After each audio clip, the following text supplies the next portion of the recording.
Menteri UMKM Maman Abdurrahman memastikan pihaknya bakal menambah 10 juta wirausaha baru hingga tahun 2029.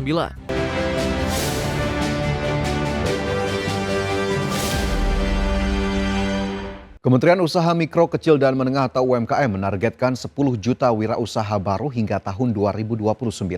Hal ini merupakan bagian dari upaya pemerintah untuk meningkatkan rasio kewirausahaan nasional serta memperluas penyerapan tenaga kerja. Menteri UMKM Maman Abdurrahman memastikan pihaknya bakal menambah 10 juta wirausaha baru hingga tahun 2029. Salah satunya melalui program Bursa Wirausaha Unggulan sebagai upaya untuk meningkatkan rasio kewirausahaan nasional, menciptakan wirausaha baru, serta memperluas penyerapan tenaga kerja. Program ini diharapkan memudahkan generasi muda, calon wirausaha, pelaku UMKM, dan pengusaha mengakses berbagai layanan pengembangan usaha secara terintegrasi mulai dari peningkatan kapasitas, legalitas, pembiayaan, hingga perluasan pasar. Program baru namanya Bursa Wirausaha, dan kita lakukan program ini di tengah momentum Hari Kewirausahaan Nasional. Apa maksud dari Bursa Wirausaha ini? Ini sebetulnya tujuannya kita ingin melakukan upaya pembinaan, pemberdayaan, menciptakan wirausaha-wirausaha muda secara komprehensif. Artinya apa, dari perencanaan awal dari hulu sampai ke hilirnya kita support dalam satu program Bursa Wirausaha ini. Tujuannya tentunya untuk menaikkan rasio kewirausahaan kita dan menciptakan wirausaha-wirausaha muda, wirausaha-wirausaha baru. Dan juga yang kedua, meningkatkan penyerapan tenaga kerja. Maman menjamin masyarakat yang mau berusaha akan mendapatkan pendampingan mulai dari pelatihan, penguatan kapasitas usaha, fasilitas legalitas dan sertifikasi, pelatihan manajemen keuangan, hingga akses pembiayaan dan pemasaran. Akses pembiayaan yang difasilitasi mencakup pembiayaan formal melalui perbankan dan kredit usaha rakyat maupun pembiayaan non-formal melalui perusahaan teknologi finansial atau fintech dan mitra lainnya. Jakarta, Adi Firmansyah, IDX Channel.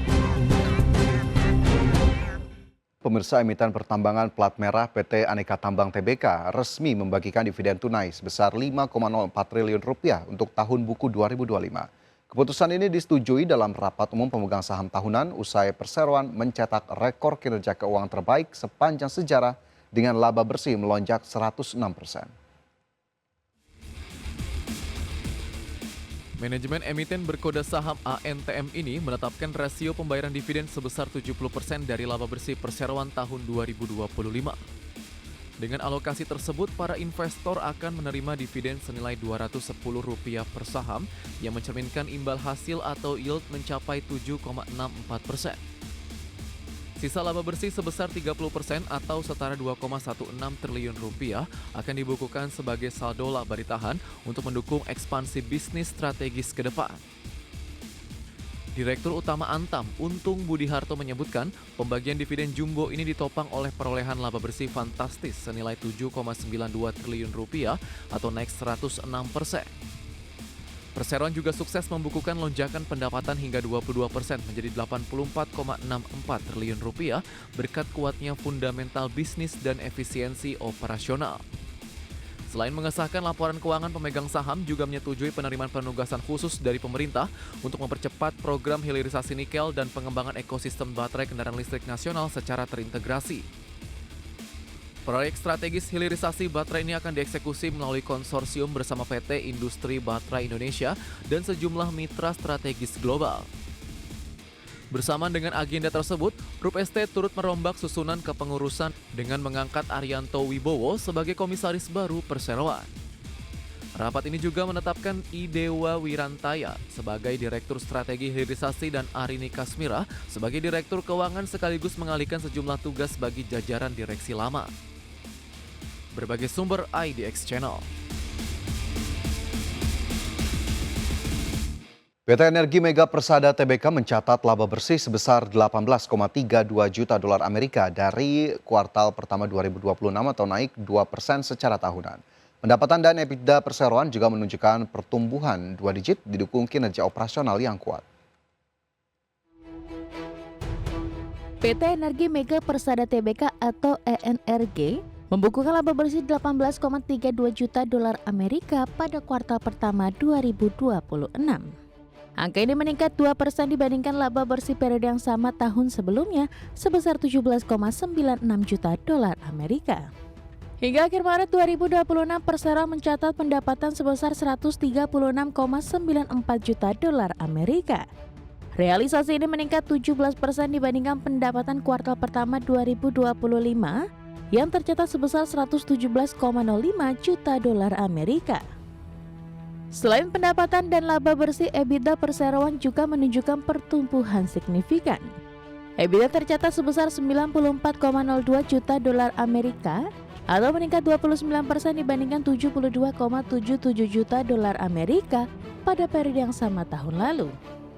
Direktur Utama dan Chief Executive Officer Energi Mega Persada Shailendra S. Bakri menyatakan kinerja positif ini mencerminkan kondisi portofolio aset yang dikelola perseroan. Sepanjang 2026, perseroan akan terus melanjutkan kegiatan eksplorasi dan pengembangan untuk mendukung peningkatan produksi dan cadangan migas. Perseroan juga berkomitmen menjaga disiplin pengelolaan keuangan melalui alokasi modal yang strategis dan hasil penerbitan obligasi rupiah pada kuartal pertama 2026 akan digunakan untuk pelunasan pinjaman dan pemenuhan modal kerja guna meningkatkan fleksibilitas arus serta menurunkan beban keuangan perseroan. Tim Liputan IDX Channel. PT Jayamas Medica Industri Tbk akan membagikan dividen tunai sebesar 110,4 miliar rupiah untuk tahun buku 2025. Setiap pemegang saham berhak menerima dividen sebesar 4,08 rupiah per saham atau setara 30% dari laba bersih perseroan. PT Jayamas Medica Industri Tbk atau emiten berkode saham OMED menetapkan pembagian dividen tunai sebesar 110,4 miliar rupiah untuk tahun buku 2025. Keputusan tersebut telah disetujui dalam rapat umum pemegang saham tahunan yang digelar pada 8 Juni 2026.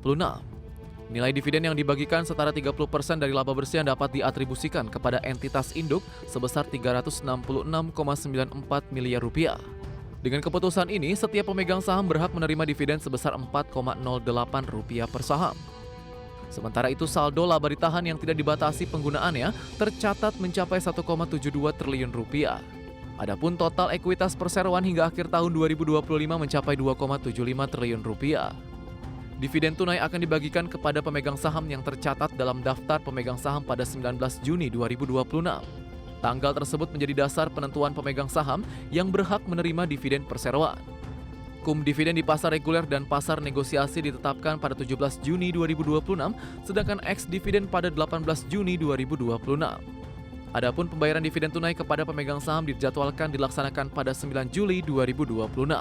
Tim Liputan IDX Channel.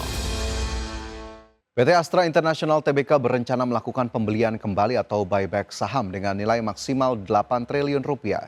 Program ini akan dimintakan persetujuan pemegang saham dalam RUU PSLB pada 17 Juli 2026. Astra International Tbk atau emiten berkode saham ASI mengumumkan rencana pembelian kembali saham dengan nilai maksimal 8 triliun rupiah. Rencana tersebut akan dimintakan persetujuan pemegang saham dalam rapat umum pemegang saham luar biasa pada 17 Juli 2026. Perseroan menjelaskan jumlah saham yang akan dibeli kembali tidak akan melebihi 10% dari modal ditempatkan dan disetor. Astra juga memastikan porsi saham publik tetap memenuhi ketentuan free float minimal 15% setelah pelaksanaan buyback. Apabila memperoleh persetujuan pemegang saham, program buyback akan dilaksanakan mulai 20 Juli 2026 hingga 16 Juli 2027. Seluruh dana yang digunakan untuk pelaksanaan buyback akan berasal dari kas internal perseroan. Perseroan menegaskan aksi korporasi ini tidak akan memberikan dampak negatif yang material terhadap kondisi keuangan dan operasional perusahaan. Setelah periode buyback berakhir, saham hasil pembelian kembali akan dicatat sebagai saham treasury dengan peluang untuk dialihkan di masa mendatang.